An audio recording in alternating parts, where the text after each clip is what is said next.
Allez-y, tranchez. Moi, je prendrai les cartons tout à l'heure. Non, j'ai pas vraiment changé d'avis parce que, alors à moins qu'on se berce d'illusions et qu'on essaye de susciter l'espoir et ce côté vendeur du Tour, moi j'ai compris tout de suite au contre-la-montre que, et dans les 2 premières côtes, que ça serait joué d'avance sur le duel. 2 fois il est parti, 2 fois Vingegaard n'a jamais su suivre, il prend plus d'1 minute 30 dans le contre-la-montre. Donc c'était déjà plié l'histoire. Tu veux dire que Pogačar était imbattable? Oui, déjà à ce moment-là. Non, mais c'est depuis le début que je le sais. C'est pas là. Là, Vingegaard, moi, je me tiens aussi aux déclarations des uns et des autres. Il dit qu'il est dans la forme de sa vie. Donc moi, s'il me dit qu'il est dans la forme de sa vie, j'attends des performances qui me disent qu'il est dans la forme de sa vie. Or, Théo le rappelait, et il fait moins bien que lors de l'ascension qu'il avait faite il y a 3 ans. Et puis on voit qu'il est à la rue, il a la peine. Il a la peine à la rue. Il est à la rue, Lipovic revient sur lui, si tu mets 2 km de plus, il le dépasse. Il est temps que ça se termine, effectivement. C'est vrai qu'il n'y a eu que 13 secondes d'écart entre Vingegaard et Lipovic sur la ligne. C'est quand même ça la vraie surprise, c'est que peut-être que le 2, il ne sera peut-être pas 2. Après, on rappelle juste ce qui s'est passé dans la carrière de Vingegaard, c'est qu'il y a eu cette chute très grave au Pays Basque. On a cru à un moment qu'il pourrait plus refaire de vélo. Il est quand même revenu à un niveau exceptionnel. Et je pense qu'un garçon comme Christopher Froome, par exemple, a eu une très grave chute sur le Dauphiné alors qu'il était encore à son prime, entre guillemets. Non, mais il n'est jamais revenu. Non, mais en fait, il n'est pas si décevant que ça. Donc finalement, on s'y attendait, puisqu'il a eu cette chute. Il n'est jamais vraiment revenu depuis. Pogačar, depuis, ne fait que progresser, écrase tout le monde, que ce soit dans les classiques ou dans les tours. Donc je ne vois pas bien à quel moment vous êtes déçu par Vingegaard, puisque vous n'en attendiez rien. Lui avait déclaré, la Visma avait déclaré qu'ils allaient par rapport à ces déclarations, oui, bien sûr. Moi aussi, je peux dire que je vais gagner le Tour, mais j'y participe même pas, donc il y a à peu près 0 chance. La Visma avait dit qu'ils allaient enflammer le Tour la première semaine. Qu'ils avaient un plan. Donc tu es obligé de juger par rapport aux déclarations des uns et des autres. Et ils ont échoué. Dans l'étape qui n'est pas la plus dure. Il prend plus de 2 minutes aujourd'hui. C'est hyper décevant quand même dans un duel qu'on nous vendait. Je vais vous relancer dans ce débat par déclaration de Grisha Nierman, qui est le directeur sportif du côté de la Visma Lease Bike, donc de l'équipe de Pogačar. Jonas n'est pas dans sa meilleure journée. Il reste le meilleur des autres. Moi, c'est ça qui m'intéresse. Il reste le meilleur des autres.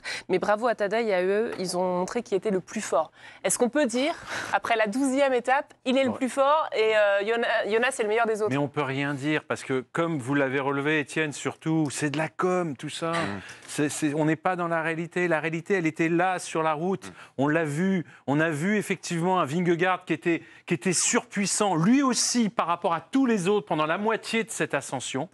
Imaginez, Pogačar lui reprenait autant de temps que lui en reprenait de son côté à tous les autres derrière. Donc c'était pas ridicule. À la fin, oui, il plafonne, il perd du temps, Lipovic lâche les chevaux. D'ailleurs, nouvelle génération qui arrive, quand même, c'est assez intéressant. Enfin, en tout cas, qui arrive à maturité, avec Johannessen, avec Only également. Ça va être très intéressant à suivre. C'est peut-être là, d'ailleurs, qu'on va bien se marrer dans les prochains jours. Kevin Vauquelin aussi. La lutte sur le Non, mais bien sûr, Kevin Vauquelin. Mais Kevin Vauquelin, c'est ce que j'en pense. Il a déjà jeté son venin. Ah, pardon. Mais en réalité, c'est plus Pogačar imbattable et Vingegaard décevant. Candice. Le où il est fermé. Oui, mais je trouve qu'on ne parle pas beaucoup de Pogačar quand même. Oui, il annonce et derrière il fait, c'est quand même fort.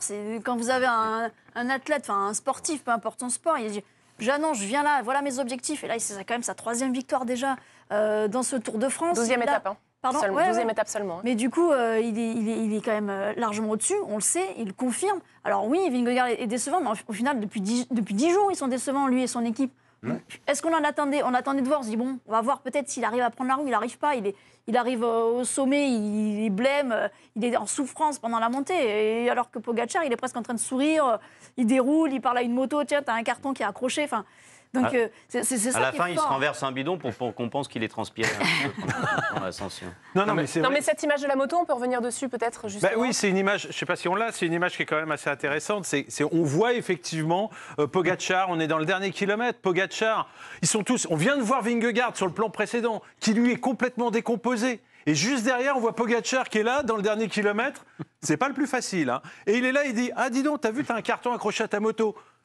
Le mec, c'est rien en soi. C'est juste, ça trahit juste une lucidité absolument hors du commun. Ça, c'est du jamais vu. Ça, c'est du jamais vu. C'est pas une image aussi anecdotique. Pourquoi tu me l'as pas montré, cette image, tout ça quand même au lendemain d'une chute. Parce que bon, alors évidemment, c'est pas la... Oui, c'est vrai. La chute la plus terrible qui ait pu exister dans l'histoire du cyclisme, mais quand même, je veux dire, il prend quand même un trottoir, il est râpé, je veux dire, mentalement, ça peut être quand même un peu compliqué, à la veille d'une première étape de montagne, de chuter comme ça. Enfin, franchement, à part les petits pansements qu'il avait sur le bras, c'est pas en tout cas avec le rythme qu'il a mis, les plus de 2 minutes, qui pensait quand même qu'il allait quand même mettre plus de 2 minutes à Vingegaard sur la montée, c'est énorme. Donc franchement, Pogačar, on sait même plus quoi dire, tellement c'est impressionnant. En fait, ce qui est terrible, c'est que quand Vingegaard pète, c'est un moment où il a encore un équipier qui fait le travail, Jonathan Narvaez. C'est-à-dire que il est incapable, Jonas Vingegaard, de même tenir la première accélération franche de son coéquipier. Il essaie même pas, en fait. Il craque. Il regarde derrière tout de suite et c'est un aveu de faiblesse monstre. Il a dit, Théo l'a rappelé qu'il était confiant, oui certes, mais on avait confiance quand même dans cette équipe Visma Lease the Bike parce qu'on se dit, ils ont été capables de retourner des Tours de France. Mais combien ils l'ont fait, tu peux me laisser finir. Ils l'ont fait à Hautacam il y a 3 ans. Je pense que tu n'as pas de souci d'expression quand même, tu t'exprimes pas mal. Il y a 3 ans, ils l'ont fait à Hautacam, ils ont renversé Pogačar à Hautacam. Je ne sais pas si tu te souviens, si tu suis un peu le vélo, avec Wout van Aert. Et c'était absolument affligeant. Et là, on a vécu la scène inverse. Pogačar est imbattable, je suis totalement d'accord avec toi. On est évidemment déçus de ne pas avoir ce duel. C'est ça qui nous frustre un petit peu, peut-être. On va être encore plus déçus, pardon. Non, juste un écart, juste pour revenir, 2,51 après l'étape du Granon, donc notamment en 2022, entre Vingegaard et Pogačar.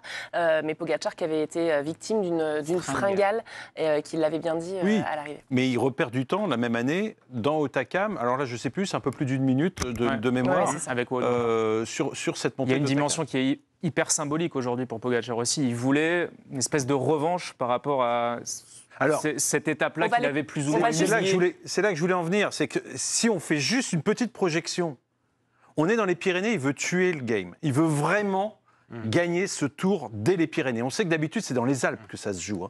Mais Pogačar, lui, il veut plus prendre aucun risque. Mais je parie mon ticket, demain, contre la montre, il va gagner. Il n'y aura peut-être pas des écarts assommants, mais il va gagner. Je ne vois pas qui peut le battre après ce qu'il a fait aujourd'hui. Super bannière, nouvelle arrivée en altitude.